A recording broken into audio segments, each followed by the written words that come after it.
Hey, it's your guy Tyrrell back with the interviews. In today's video, we're going to briefly break down how Manchester City comfortably defeated Manchester United at Old Trafford in the first leg of their Carabao Cup semi-final. But before we do that, don't forget to give our video a thumbs up if you do enjoy it. The bell below does give you daily notifications regarding our organic, unfiltered soccer/football analysis. And don't forget to subscribe to our channel on our road to 3K subscribers. But when we do break it down and we assess it, we look at the board. We have Manchester United in a 4-2-3-1. We have Manchester City in a 4-3-3 initially, and what was surprising here was Bernardo Silva starting up front with Mahrez and Sterling out in the wider roles. And it was going to be interesting to see how Guardiola wanted his front three to operate, and when we do assess it, we have to look at how Manchester City were able to find a weakness in Manchester United's approach. When we do look at it, we have Manchester City who were looking to press from the front, and when they did press from the front, they often shifted into two banks of four.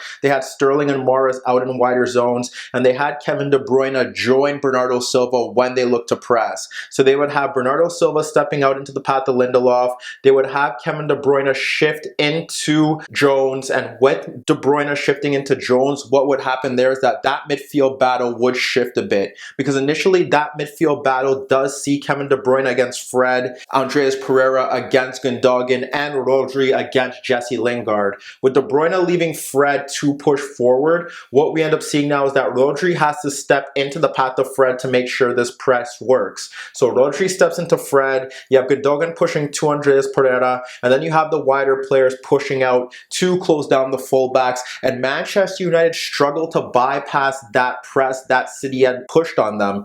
That was the biggest issue that United had. De Bruyne and Bernardo Silva's work rate pushing up high did cause Lindelof and Jones issues, and they couldn't build attacks from deeper positions. And frankly, this stifled Manchester United from getting towards City's box. The only two times where they really did do that did stem through Mason Greenwood and Rashford combining down the right-hand side, but the cross into the box was cleared by Fernandinho. And when Fred dropped off a bit deeper to clip a diagonal ball into the path of Greenwood, but when Rashford got onto it, he flicked it over Fernandinho, but he couldn't get a shot off. Besides that, Claudio Bravo didn't face any shots, and that was the biggest issue that Manchester United faced. They couldn't bypass City's pressing, and with De Bruyne and Bernardo Silva's work rate so high, and Rodri stepping off a bit higher to ensure that Fred couldn't get on the ball, United were often forced to play long, and City were able to get the ball back. However, when we look at Manchester City's shape, what we ended up seeing was Rodri obviously a bit deeper.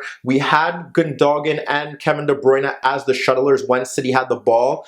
We had Raheem Sterling out in a wider zone, and throughout that first half, it looked like the approach was to get him into 1v1 situations with Wan-Bissaka. We saw Fernandinho, Rodri, and Kevin de Bruyne clip diagonal balls out into the path of Sterling, but he struggled to get by Wan-Bissaka, and on the rare occasions that he did get beyond Wan-Bissaka, he was unable to test David De Gea there. We look at City's shape. Besides that, you have Riyad Mahrez holding the touchline, ensuring that Brandon Williams can't push forward. Mendy didn't really push forward, and that could be due to the fact that Daniel James could push in beyond him if Mendy got caught in that higher position. So he kept the narrow position, and when we saw Kyle Walker, he was the key man for large spells of that first half along with Bernardo Silva, and he also tried to keep a narrow position in that first half. And by him keeping that narrow position, it allows Mahrez to hold the touchline, and it allows Kevin De Bruyne to shift out to the right touchline if he wants to get on that ball, or try to drift into a deep inside right role where he could deliver crosses into the box. However, Walker and Bernardo Silva were the key players in that first half, and it's funny because in those opening 15 minutes, we didn't really see a route to goal for City as they didn't create chances, but Bernardo Silva was the interesting player here based off the fact that he dropped off into positions in between Andreas Pereira and Fred, and by doing that, he makes a 4v3 in that midfield.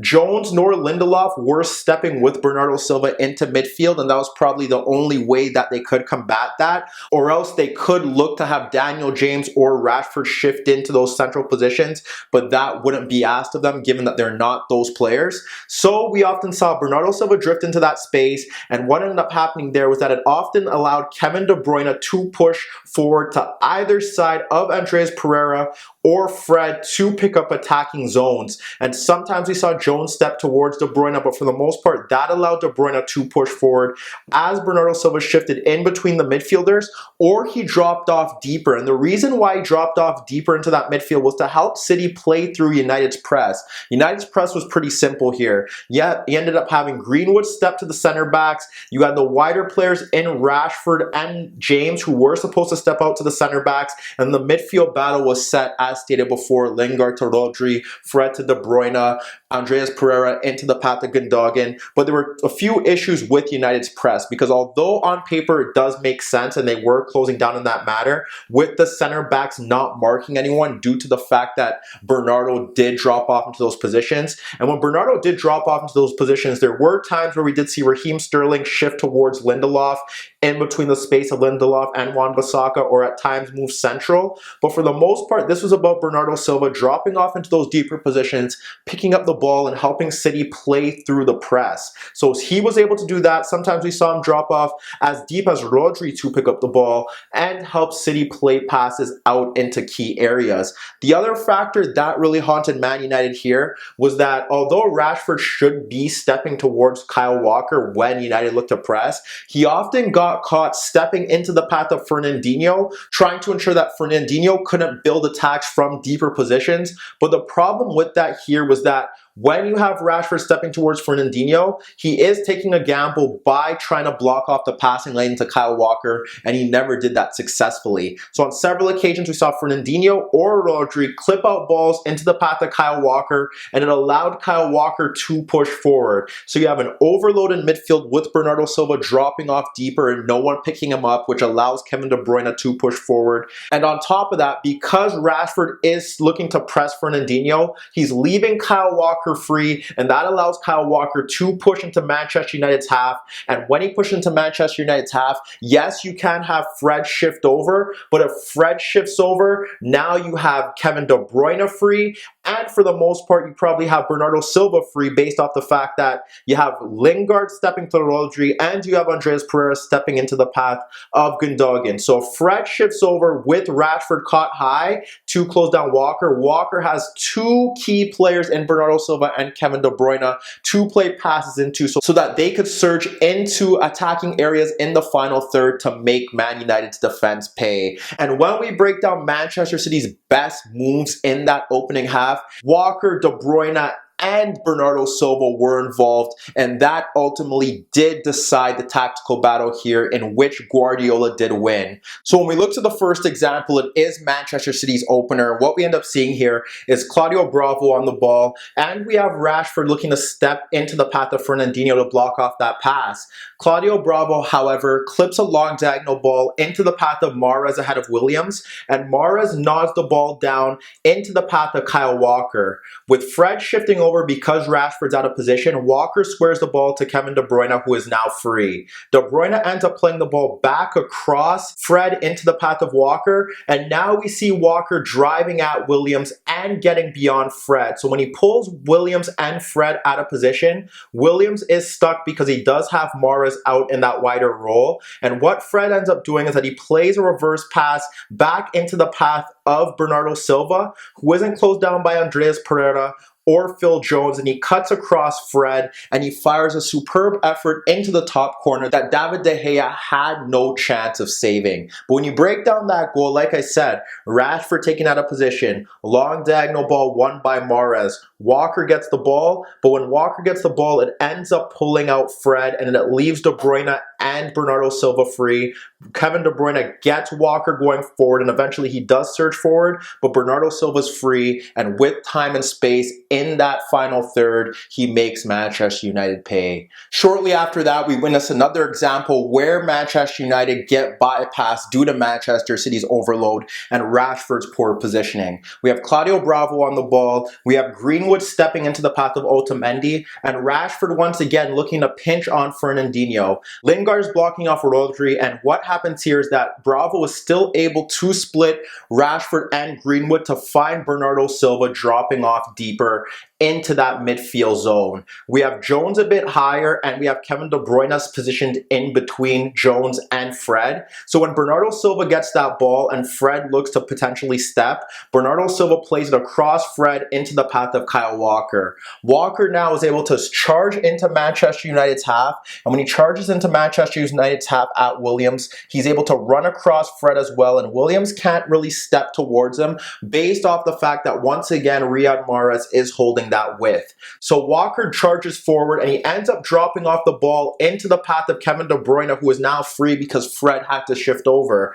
Walker continues his run across Jones, and when de Bruyne gets the ball, he ends up playing it across Fred and splitting Williams and Jones to find Kyle Walker in that right half space. Walker is now able to locate Raheem Sterling making a run across Wan-Bissaka, and when Sterling gets that ball, he fires a shot that is blocked by Wan-Bissaka, and the rebound is also blocked by Phil Jones. It doesn't lead to a David De Gea save or a goal, but once again, it shows how quickly and how easy it was for Manchester City to get the ball from their own goal and break through Kyle Walker, pushing beyond Rashford, along with how easy it was for them to play through midfield due to the fact that Bernardo Silva was dropping off to make it 4v3 in those central zones. For a brief period in that game, we did see Manchester United shift into more of a 4-5-1, and although it wouldn't help with the fact that City were overloading those central areas, perhaps it would stop Kyle Walker's dominance down the right-hand side. However, that was short-lived, and even during that period, we did see Rodri have now all the time and space in the world to dictate the tempo of the game from deeper positions because Lingard moved to a left central midfield role, and he wasn't stepping out into the path of Rodri there. So when we look to the final example of Manchester City's dominance in that first half, we have to highlight Manchester City's pressing that caused United so many issues.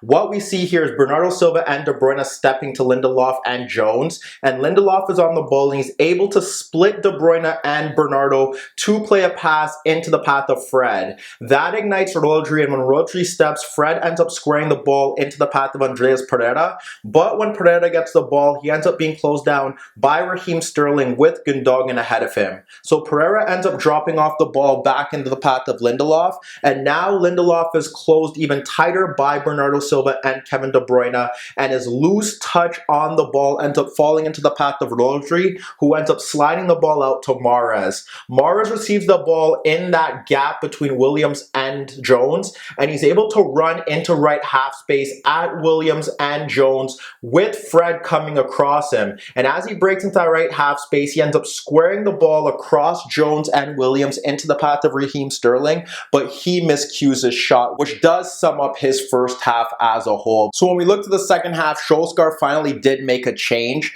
He brought on Matic for Lingard, and United moved to more of a 4-3-1-2, a midfield diamond with Greenwood playing in behind Daniel James and Marcus Rashford. Now you have the midfield battle set in stone. You have Matic, who can track the movement of Bernardo Silva if he drops off a bit deeper. You have De Bruyne and you have Gundogan marked out of the game, and you have Greenwood, who can stick on Rodri. However, this did put an onus on the shuttlers and Fred and Andreas Pereira to shift out to close down the fullbacks, and that still created space for City to have that overload because they weren't doing a good job of blocking off the passing lanes into the players that they should be marking. However, Solskjaer could have avoided that that by having, let's say, if the ball was shifted out into the path of Mendy, have Daniel James drop off to ensure that Mendy can't push forward and to ensure that the midfield battle was still set in stone rather than them being overloaded. And this was the move that he possibly should have made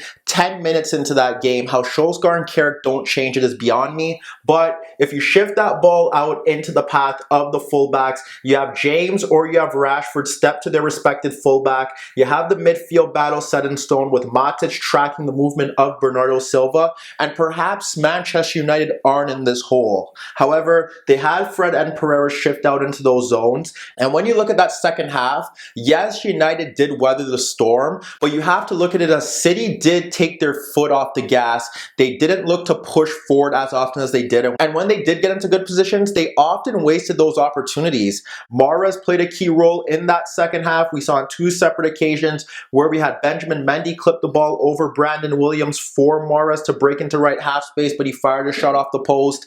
And we ended up seeing Kevin de Bruyne ship the ball out into the path of Riyad Mahrez, who was able to cut in on Williams and fire a shot on goal that De Gea did well to kick away. However, City did have a problem in that second half, and they were fortunate that United weren't good enough to pounce on it. And it was the manner in which they pressed, because you ended up having Matic drop off in between Lindelof and Jones to make a 3v2. And when you have De Bruyne shifting out into that space and Bernardo shifting out to block off the passing lanes, that is a big problem here. They did a good job in the sense where if Bernardo stepped to Matic, De Bruyne would step into the path of Jones, and vice versa. If Bernardo Silva stepped to Lindelof, then you would have De Bruyne shift on to Matic.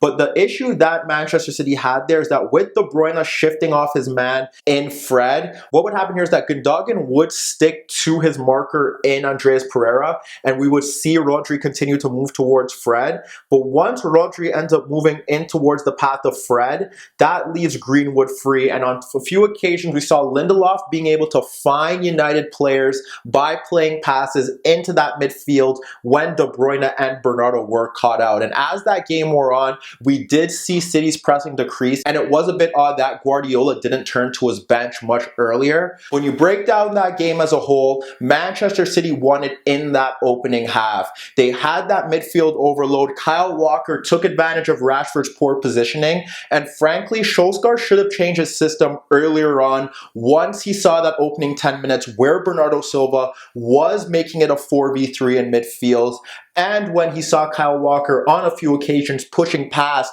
Marcus Rashford. He waited until later, and frankly, it just goes to show how limited he is in terms of his tactical acumen here. He only had one way of looking to attack this Manchester City side, and it was successful at the Etihad in the Premier League. But when you break down that game, City's pressing was poor throughout, and here they didn't allow that to happen again. They pressed well from the front, and United couldn't build attacks. And frankly, the overload plus Kyle Walker's ability to constantly break beyond Marcus Rashford was the difference maker here. And now Manchester City are in pole position to make another trip to the Carabao Cup final. But let me know what you guys think. Is this a system that Guardiola should implement going forward as City look to try and get back into the title race and fight for European honors? And what about Ole Gunnar Solskjaer? Is this the final chance for him to prove that he's worthy to be the Manchester United manager for the foreseeable future? And should Manchester United sack him following this poor result? Meet me in the comments below. Don't forget I upload videos every day, and don't forget to subscribe to my channel. And once again, if you like this video, make sure to give it a thumbs up. And that was your daily dose of the interviews.